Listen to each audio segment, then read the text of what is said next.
I ask for so little in this life. A mentholated cigarette now and again, a couple sips of the Diet Coke.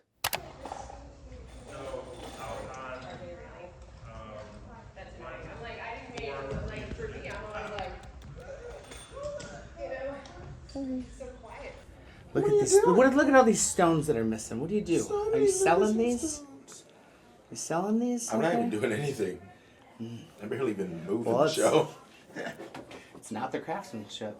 Tell you what, it's neither. It's not me moving too much, tell you that. Just got to reach past them too many times to grab those snacks. That's what it is. Maybe it's the packing. Yeah. It's the packing. We'll get on that. Have a good show. You have a good show. I will.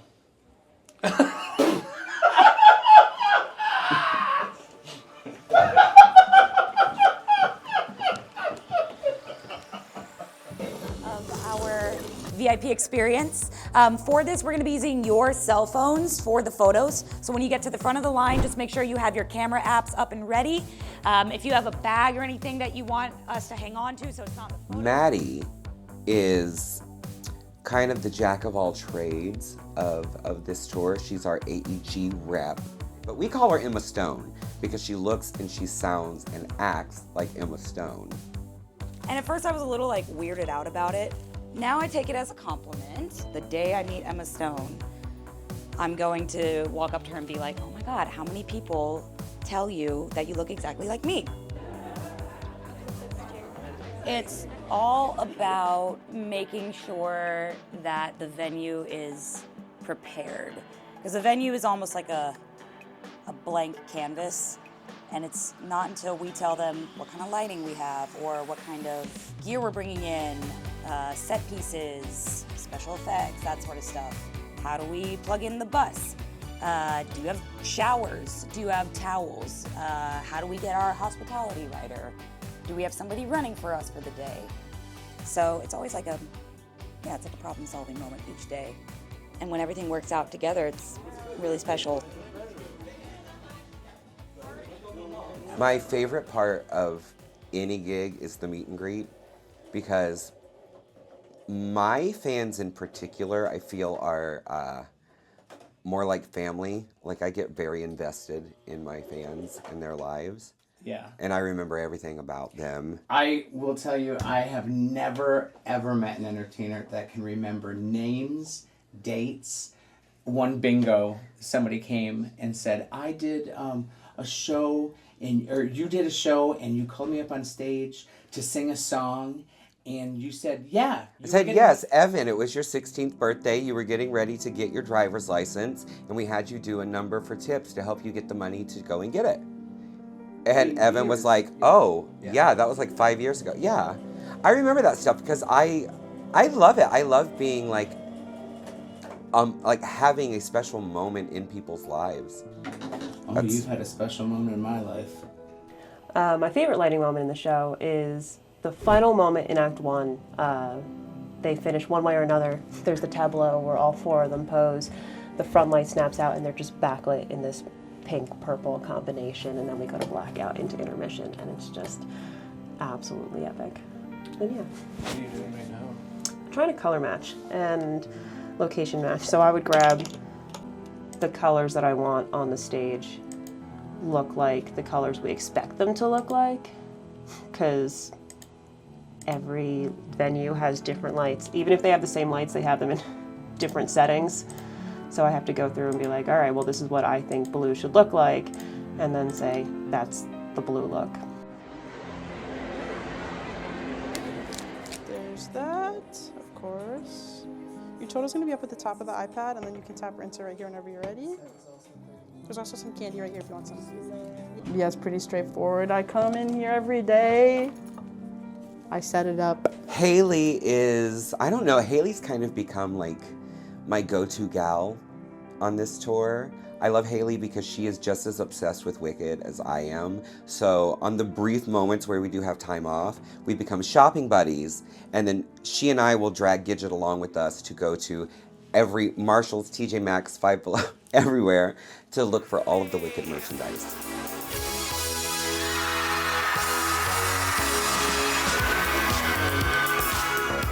So my favorite part of the whole show is my entrance, because when we're on the right stage, you don't see me coming, and then the spotlight hits, and the reaction from the audience every single time just makes the butterflies I already have from coming on stage just intensify in the best way possible. It gives me literal life to the undead.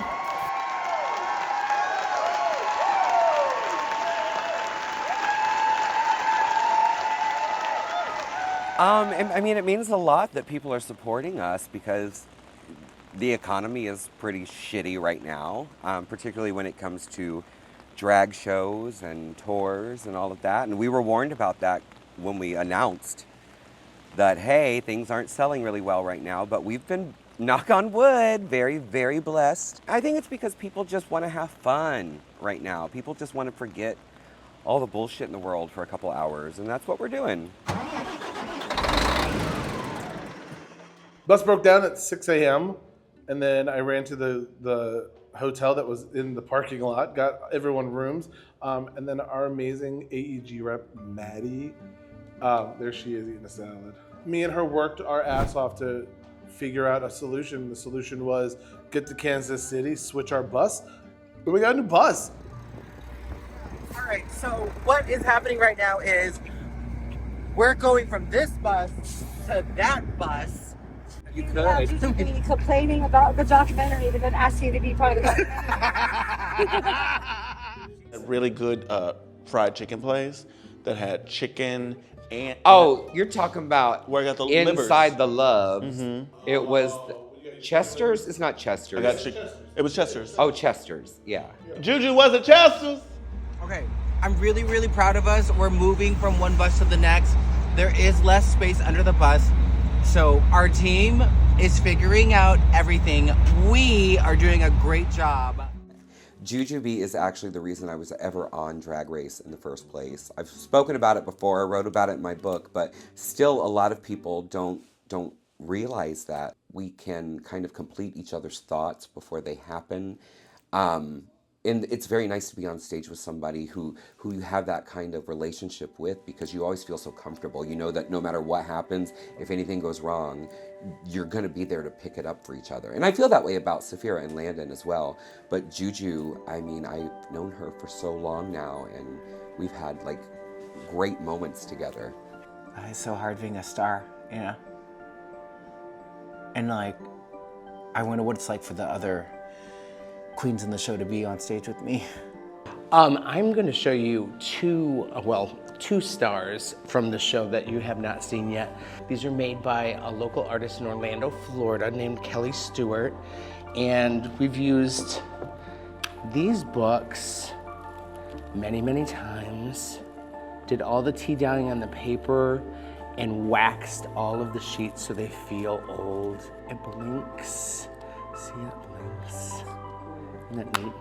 Very much gonna miss this whole process. The being on stage, using my voice, acting, being a character. When we sat down to cast the show this year, we made a list of all the attributes of the characters that people know and love, and made a list of queens who kind of had their own brand that fit into those different character traits. So my very first list that I made was myself, Sapphira, Jujubee, and Landon. That was my first choice, and luckily when we went to them, they all said yes. I think what makes the original movie, especially the witches, as played by those women, so beloved all these years later, is the fact that they're all incredibly gifted comedians and actresses and singers, but they approach those things from all different angles. And I feel like it's the same way with us in this cast. We all can sing, we all can act, we all can be funny, but we approach it in a very different way. And I think that when you marry all of those different things together, it's hard not to love it. Whoever is in the cast, we had this friend named Doug Bowser who was very influential on my drag, my career, and he was a part of our group when we first started doing these shows, and he passed away, unfortunately, a couple years ago. But he would always, always, even in the worst of circumstances, make us say, if we have fun, they'll have fun. And that simple little thing really can change your entire mood and your outlook for a show when you're getting ready to go on stage. Maddie! Yes? Take me to the window. I wish to say goodbye. We don't have a window. Just thank you for supporting queer art. That's why CeeJay and myself set out to start this company 7 years ago, was to create a space for queer artists to produce queer art that could be appreciated by everybody.